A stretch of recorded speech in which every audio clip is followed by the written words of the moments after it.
Assalamualaikum warahmatullahi wabarakatuh. Waalaikumsalam warahmatullahi wabarakatuh.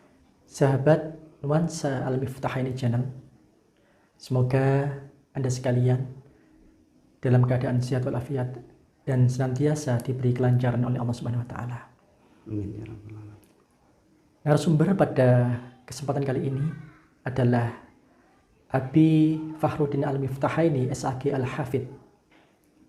Beliau adalah pengasuh pondok pesantren Tahfidzul Quran Nasuhul Qulub Watu Malang. Lama nyantri di pondok pesantren Tahfidzul Quran Sabilillah Sedang Saringgarung di bawah asuhan Romo Kiai Muhammad Miftahul Huda.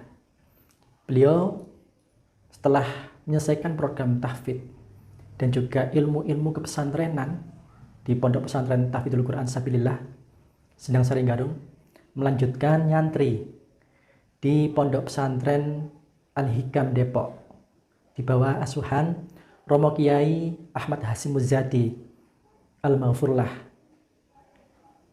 yang tentunya kita mengenal bahwasanya Romo Kiai Haji Ahmad Hasyim Muzadi merupakan tokoh besar Nahdlatul Ulama. Beliau merupakan ketua PBNU sebelum Romo Kiai Said Agil Siraj. Pada kesempatan kali ini kita mengangkat tema pesantren ideal. Nuansa Al-Miftahaini Channel. Klik subscribe and notification.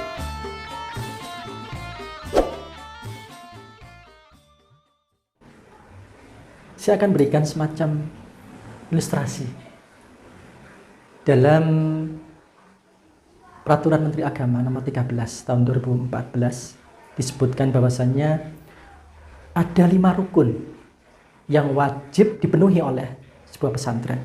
Yang pertama, pesantren harus memiliki seorang kiai. Yang kedua, pesantren memiliki santri. Yang ketiga, pesantren memiliki asrama atau tempat bermukim para santri. Yang keempat adalah pesantren tentunya memiliki musola atau masjid sebagai tempat mengaji dan juga tempat beribadah para santri selama nyantri. Dan yang kelima adalah memiliki kajian pengajian kitab kuning atau dirasa Islamiyah dengan metode mu'alimin. Baik, pada kesempatan kali ini kita akan membingkai dari kelima hal ini. Kita akan membahas mengenai kiai dalam sebuah pondok pesantren. Abi Fakhruddin, Ya. dalam keadaan sehat Abi? Alhamdulillah. Ya, alhamdulillah. Ayah sehat? Alhamdulillah. Saya mau mengajak Abi bincang-bincang kali ini. Baik. Sebenarnya kiai itu istilah yang dimiliki oleh Jawa. Kira-kira Abi bisa menjelaskan mengenai kiai ini Abi? Tapi sebelum saya menjawab, saya minta jenengan untuk memperkenalkan diri dulu. Oh iya. Nama saya Bambang Prajuritno. Saya bermukim atau beralamat ya, rumah saya di Miroba Permai, Kelurahan Rojo Irmo, Kecamatan Wonosobo, Kabupaten Wonosobo. Seperti itu Abi untuk perkenalan saya ya. Ya, Jadi Abi sekiranya bisa menjelaskan mengenai sebenarnya apa itu kiai dan siapa itu kiai? Kiai itu adalah julukan kehormatan yang orang Jawa berikan kepada seseorang yang mereka hormati. Jadi pada dasarnya julukan atau gelar kiai ini bukanlah menunjukkan kealiman seseorang, tetapi hanyalah bagian dari bukti kehormatan dari masyarakat kepada orang tertentu. Maka di luar Jawa tidak ada istilah kiai. Di Lombok ada istilah tuan guru. Lalu di Sunda ada ajengan. Kalau tidak salah demikian. Di Jawa lah sebutannya adalah kiai. Antara kiai dengan ustadz pada dasarnya secara internasional itu lebih dikenal al-ustadz. Dan lebih tinggi al-ustadz pula. Karena al-ustadz ini kalau di luar negeri itu merupakan profesor doktor. Iya, iya. Artinya ada al-ustadz Wahbah Zuhaili adalah profesor doktor. Kalau di kita ustadz ini semua orang yang mengajar agama. Iya. Nah, maka nama kiai ini pada dasarnya adalah julukan kehormatan yang diberikan masyarakat kepada seseorang. Jadi kalau ada seseorang yang dinamain ustadz, ya disitulah posisi gelar tersebut sesungguhnya. Seberapa penting peran kiai dalam pesantren, Abi? Jelas, pesantren dengan kiai itu satu kesatuannya. Ya. Karena manakala tidak ada kiai, maka sudah tidak lagi bisa disebut pesantren. Bahkan kiailah yang nanti akan memanajemen, yang akan membentuk, yang akan menata semua tatanan pesantren itu adalah seorang kiai. Maka peran besar dari kiai adalah yang nanti akan menjadikan anak seperti apa, ini tergantung ada pada kiai atau pengasuh pesantren itu. Apakah kiai ini dibuat oleh dirinya sendiri, Abi? Ataukah mungkin ada konsep yang lain? Mungkin pengasuh maksudnya panjenengan adalah pengasuh. Maksud saya adalah pengasuh di sebuah pesantren. Apakah dia itu muncul atas dasar keinginannya dia sendiri, ataukah bagaimana prosesnya itu, Abi? Itulah yang membedakan barangkali pengasuh pesantren dahulu dengan pengasuh pesantren sekarang. Jadi pengasuh pesantren idealnya adalah dia sendiri berkhidmah kepada Allah Subhanahu wa Ta'ala melalui wasilah guru dan masyarakat. Jadi yang menunjuk seorang pengasuh pesantren adalah gurunya, bukan dirinya sendiri yang punya kepentingan lalu membangun pesantren untuk kepentingan diri sendiri.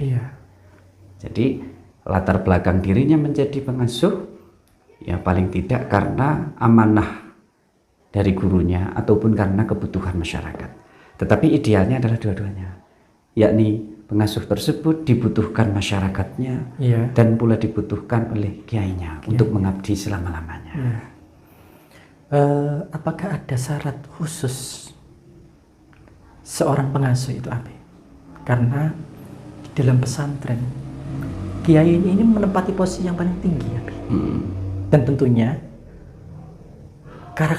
karakternya ada dalam pesantren ini sangat dipengaruhi oleh jiwa kiai tersebut atau jiwa pengasuh tersebut. Ini apakah ada syarat-syarat tertentu yang memang harus dipenuhi oleh seorang pengasuh pondok pesantren? Ya, tentu ada syarat untuk menjadi pengasuh, itu ada.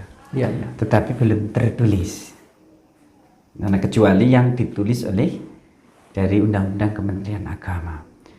Kalau kita bisa melihat sebenarnya di Undang-Undang Kementerian Agama tentang pesantren, maka di sana ada syarat-syarat menjadi kiai. Atau pengasuh pondok pesantren itu harus ini. Sesuai dengan hukum negara tentunya. Sesuai hukum negara. Tetapi karena bincang-bincang kali ini bukan untuk membahas tentang peraturan negara ini, maka sebenarnya itu bukan bagian dari syarat ya. Tapi pengasuh ideal. Saya katakan pengasuh ideal itu paling tidak memiliki lima karakter. Yang pertama adalah syekh. Syekh apa itu? Syekh itu adalah tua. Saya maksudkan 5 hal ini sebenarnya saya kutip dari kitab Ta'limul Muta'allim fi Thariqit Ta'allum yang mana dikarang oleh Burhanuddin Az-Zarnuji.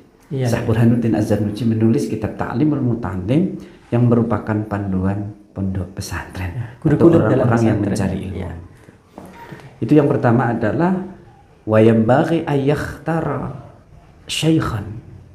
Jadi hendaknya seseorang murid itu mencari guru yang sepuh, yang syekh, yang tua. Tua dalam hal ini apa? Tentu artinya bisa secara biologis maupun psikologi. Secara biologi umurnya memang sudah mencukupi. Sudah cukup umur untuk sebagai seorang pengasuh. Mencukupi karena umur itu sangat menentukan kemampuan. Terus kemudian juga memerlukan psikologi yang matang. Maka yang dimaksud syekh di sini adalah di samping secara umur itu mencukupi, tetapi juga secara psikologinya matang. Begitulah kira-kira yang dimaksud dengan syekh. Lalu yang kedua, al-a'lam, lebih alim. Hendaknya kita itu mencari guru yang lebih alim dari diri kita. Karena kealiman ini sendiri memiliki makna khasyatullah, yang takut kepada Allah.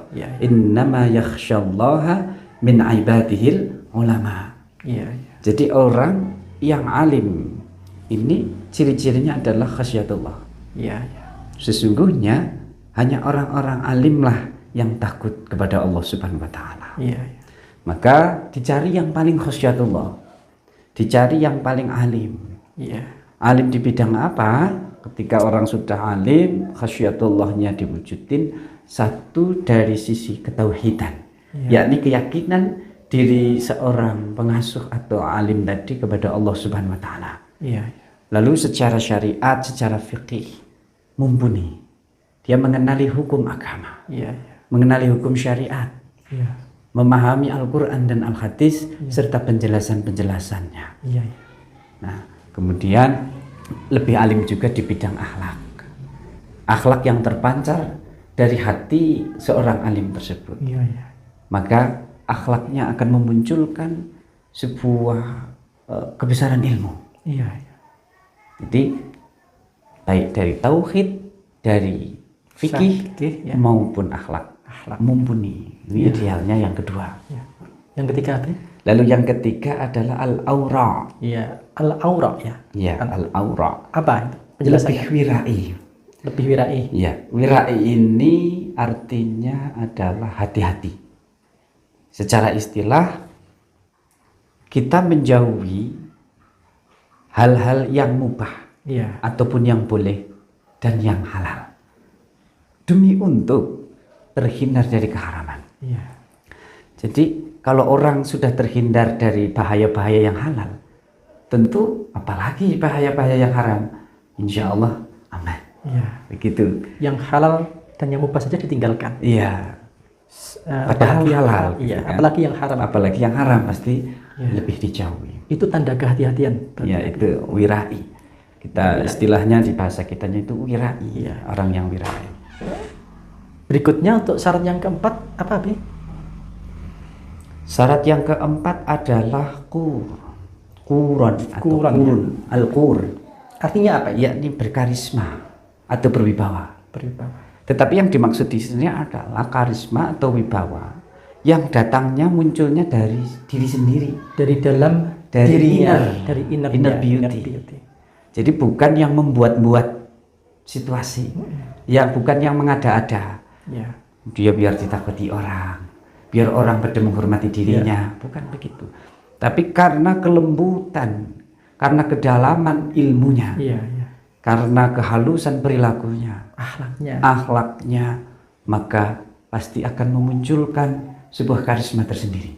Maka karisma yang dimaksud di sini adalah karisma yang orisinil, bukan asli, betul-betul dari internal dirinya. Benar-benar bukan karena ingin dirinya dipuji orang-orang pada menganggap dirinya berkarisma, tapi karena dia memang betul-betul layak. Lalu yang kelima ini sekarang itu ada halim atau santun. Seorang ulama yang baik dalam hal ini adalah ustadz pendidik atau kiai yang halim adalah memiliki kesantunan dalam arti dia bisa menyesuaikan kepada siapa yang dihadapi. Bila yang berbicara anak kecil, maka dia bisa memposisikan dirinya sebagai anak kecil. Bila berhadapan dengan orang yang sepuh, dia pun bisa menyesuaikan. Menghadapi orang yang mungkin belum bisa bahasa yang rumit-rumit, dia akan mampu menyederhanakan. Dia akan mampu menyederhanakan bahasa yang dikeluarkan. Karena tujuannya bukan menunjukkan kepintarannya, tetapi yang diperlukan adalah memahamkan orang yang tidak paham. Ya, betul. Atau membuat mantapnya orang yang Ya. masih memiliki keraguan. Jadi kesantunan ini sangat diperlukan oleh seorang pendidik. Ya. Agar yang dididik atau santri atau murid itu mampu memahami pelajaran-pelajaran yang mereka perlukan. Ya. Gitu. Ada syarat berikutnya apa? Ini bukan syarat sebenarnya. Apa? Syaratnya sudah masuk di hukum Kementerian Agama di undang-undang. Oh iya. Tapi kita Berarti ini apa ini? Abi? ini bisa dikatakan ideal. Ideal. Atau kiai yang ideal itu yang membawa 6 karakter. Ya. Tinggal satu lagi karakternya Iya. berarti. Yang terakhir apa? Yang terakhir adalah soburon, asobru, kesabaran. Sabar. Iya. Guru yang memiliki kesabaran. Karena saat seorang pendidik atau seorang pengasuh atau ustadz sedang mengajar, lalu situasi batinnya tidak stabil atau dalam keadaan marah, maka kemarahan itu energinya akan masuknya. Betul. Masuk ke dalam santrinya. Iya. Makanya seorang pendidik atau pengasuh itu sangat memerlukan kesabaran yang luar tanpa batas. biasa, luar biasa. Jadi bila seorang pengasuh atau kiai ini menunjukkan kesabarannya, maka nanti murid-muridnya akan menjadi sabar. Iya. Tapi bila pengasuhnya itu pemarah, jangan tanya. Santrinya juga Iya. suka marah-marah. Ada istilah Jawanya, guru kencing berdiri, muridnya kencing berlari. Iya. Seperti itu ya. Iya. Kesabaran ini penting.